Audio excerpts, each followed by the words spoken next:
Bonjour à tous, aujourd'hui on va voir comment choisir le thème des vidéos qu'on ajoute sur son site.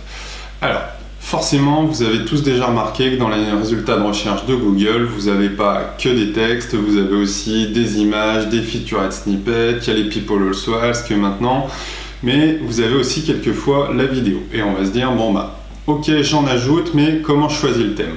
Donc, pour simplifier la vie, on va voir ensemble une petite astuce sur SEMrush. Je vous propose de basculer sur mon écran et je vous montre comment faire. Alors, une fois que vous êtes logué, vous allez donc taper l'adresse de votre site et choisir Domaine Overview. Vous atterrissez donc sur cet écran et on va aller voir le détail donc, des meilleurs mots-clés organiques. Ça, donc, c'est la liste des mots-clés sur lesquels SEMrush, je trouvais que vous étiez déjà positionné. Donc, si jamais vous en avez beaucoup, vous pouvez faire un filtre. Vous lui dites, voilà, je vais prendre les volumes qui sont supérieurs ou égaux à 400 et on recharge. Je ne l'ai pas fait par fonctionnalité SERP volontairement, comme ça au moins je suis sûr que je force une mise à jour. Donc là j'ai 35 mots-clés sur lesquels on va faire cette présentation. On va les exporter dans Excel et je vais vous montrer pourquoi.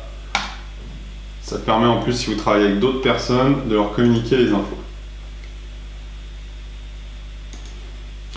Voilà, donc là on va faire un petit peu de ménage, il y a des données qu'on va retrouver après, donc pas d'inquiétude.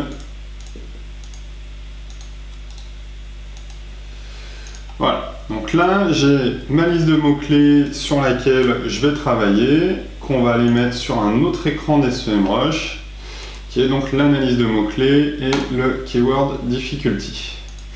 Alors, dans celui-ci, on vient mettre nos mots-clés, on lui dit d'afficher la difficulté. Pour info, c'est des lots de 100 maximum. Donc si vous en avez plus, faites-le par palier et puis vous exportez à chaque fois. Il y a un nombre de crédits par jour, attention. Mais bon, normalement, vous avez déjà de quoi faire. Là, vous voyez, vous avez la liste donc, de toutes les fonctionnalités de la SERP. On retrouve par exemple les site links, donc c'est les liens qui se mettent en dessous de votre résultat sur la première position souvent. Le knowledge graph, la partie Google Maps locale, les featured snippets et on retrouve ici donc la vidéo.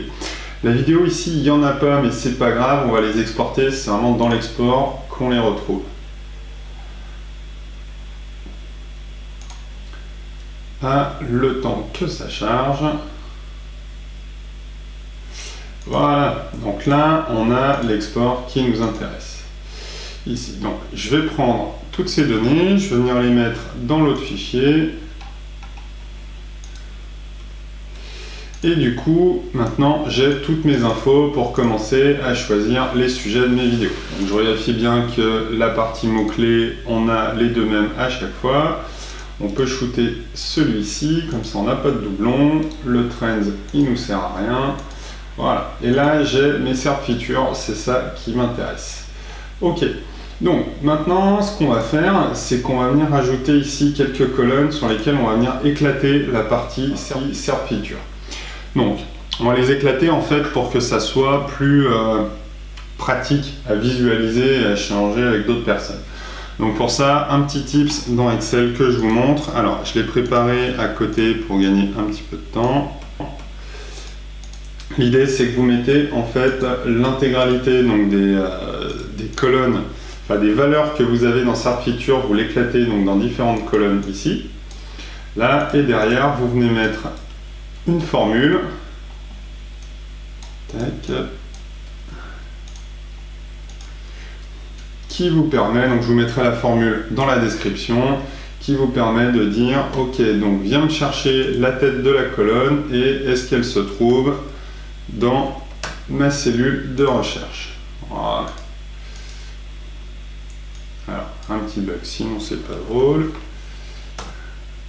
Voilà. Tac, et du coup, je peux déployer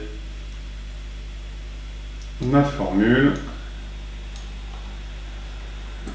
Ici, voilà. Ok.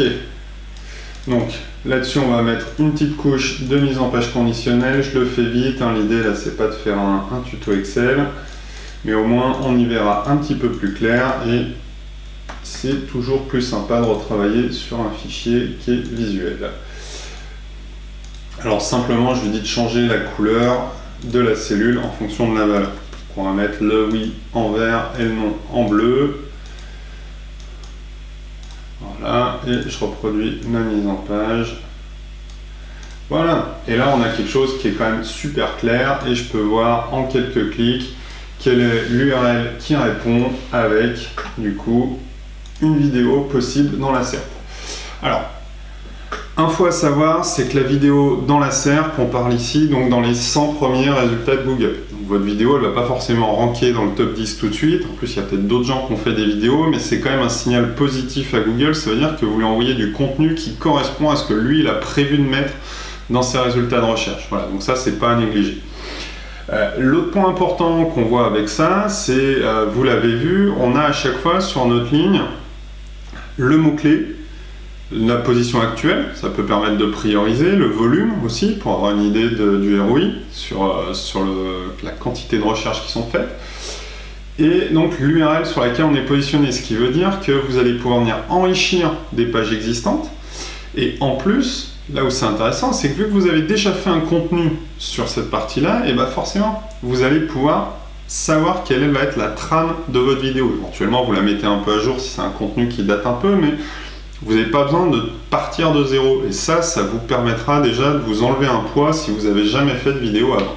Voilà. Donc moi, mon conseil derrière, c'est que vous rajoutez une colonne, vous mettez vidéo à faire, oui, non, et vous faites exactement le même schéma, parce que potentiellement, vous allez avoir des points soit sur lesquels vous dites, bon, là-dessus, je peux vraiment rien apporter, ou alors c'est vraiment un mot sur lequel vous êtes positionné, qui est un nom de marque, sur lequel ce sera plus complexe. Voilà. Bah écoutez, j'espère que cette vidéo vous a plu. N'hésitez pas à me dire dans les commentaires comment vous choisissiez vos thèmes de vidéo jusque-là. Et puis bah surtout, n'hésitez pas à mettre un petit pouce bleu, ça fait toujours plaisir. Et bah écoutez, bonne vidéo et puis à bientôt. Ciao!